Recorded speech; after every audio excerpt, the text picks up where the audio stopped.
There are 2 elementary schools and within 3 blocks of the church. Yeah, one block. Right. How will the program respond to the need of the children's safety? Now we're talking about a homeless shelter or whoever. I know the church is not going to do that, but whoever is going to do that, how would they respond to the need of the safety as the children walk to school? Yeah, and I don't know. Yeah. I don't run homeless shelter programs. I don't know how that works. Okay. Right. Well, we'll save that question for whomever. Right. If indeed it comes to that, it may not even come to that. Exactly. Okay. And given the clarification you've just given us, and thank you for that, some of these questions may not be on point. Let me go back to that one just for a second, because what I could answer is, how have we cared for the safety of the preschool children in this building at the same time as we have had a homeless shelter in the basement of this building? Sure. Right? So lock procedures, when you guys came, you had to ring the bell and video camera because I unlocked it for you to get here. Right?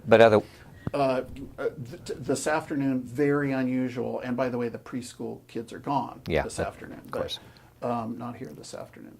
So, we have numerous procedures. The church has a safe sanctuary policy. All Methodist churches do, that require that children in the building not be alone in the presence of an adult. Actually, children are vulnerable adults.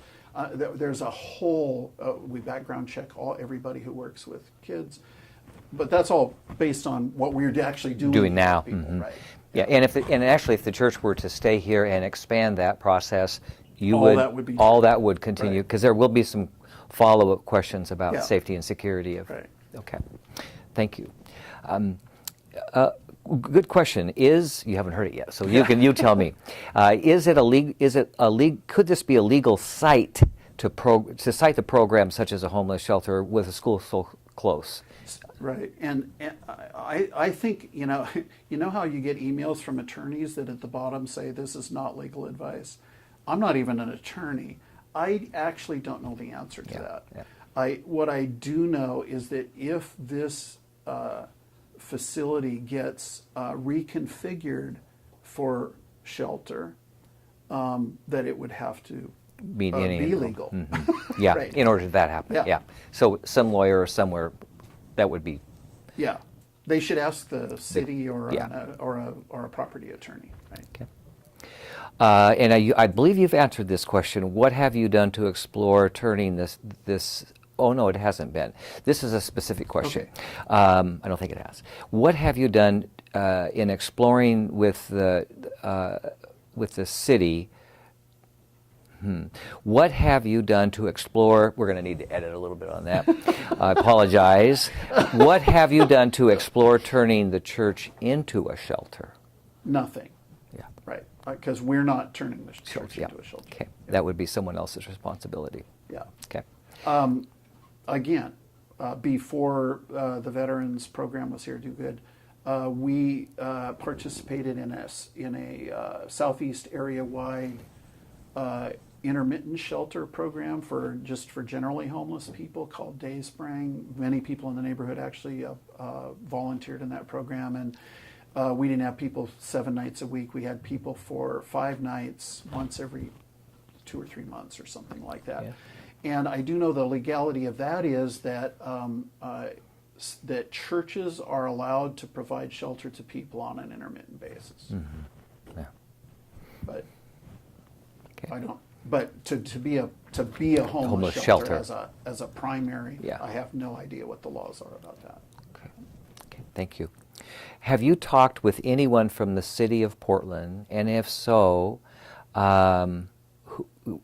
you know who they are, but what office they may be with the city? Right. No. And actually, when we would be talking to city officials is when I have a proposal or a second proposal, third proposal, and I will then actually be talking to planning department about could this happen? I mean, that would be part of our vetting of what are realistic proposals, is we don't want to go way down a road negotiating with somebody who it turns out they couldn't do that here anyway. And Stephen, but I don't know who that would. I haven't talked to anybody yet. Let me ask the question in reverse. Has the city contacted you about saying, hey, I understand you're having some financial difficulty. No. We've got $283 million. We'd like to take that church off your hands. Yeah, no, that's not happened. Okay.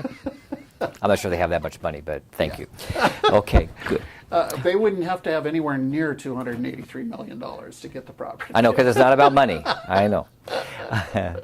And then I think this question was part of perhaps some early information that may have hit the web.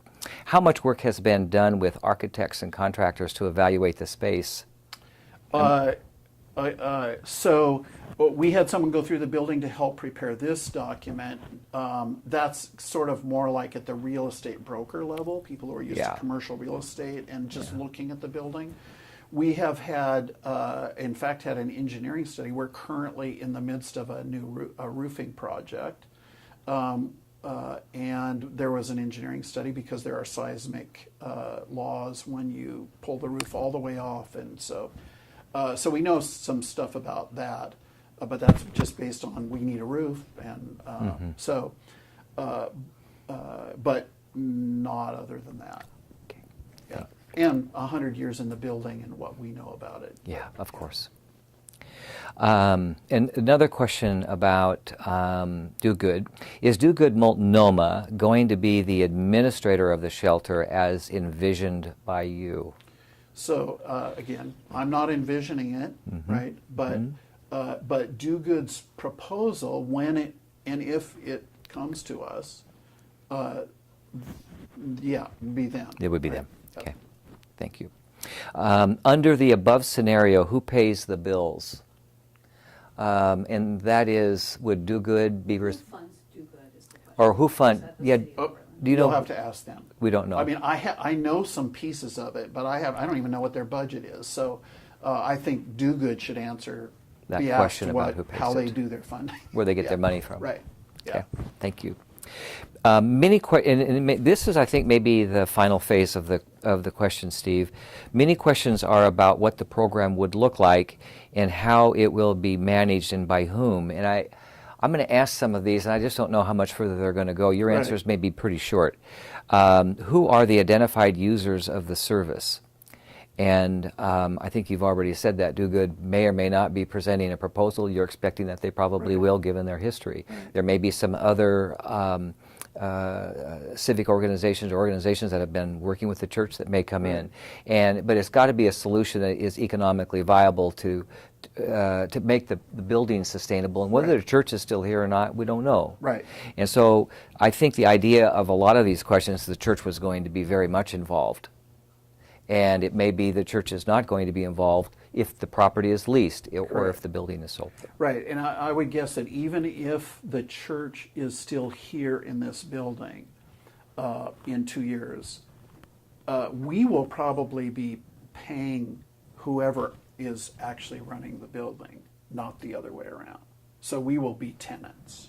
You'll be the tenant, yes, of Right, course. Yeah, which means that other things in the building, we won't even be their landlord, let alone their as an example, you would, in a structure of this size, what you would do is sell it to an investor and then lease back from that investor the space that you need, and then the other space would be determined. Let me just do an imaginative one, but please, it's imagination. I don't have any proposal that from anybody to do this. But suppose somebody wanted to purchase this space and run it as so one of the ideas, a co-working space, and they would need to do some significant remodeling to make all that work, which is why we can't do it.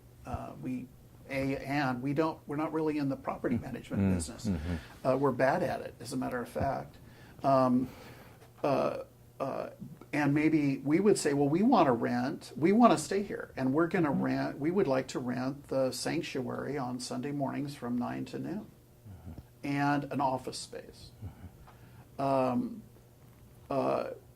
They would be running the whole thing, and we would.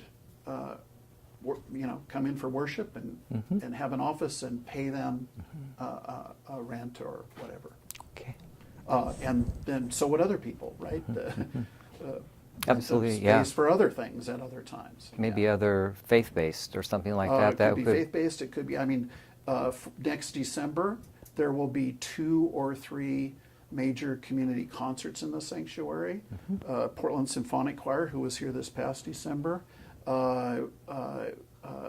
Aurora Chorus, which is over a 70 to 100 voice women's choir, the next weekend in December.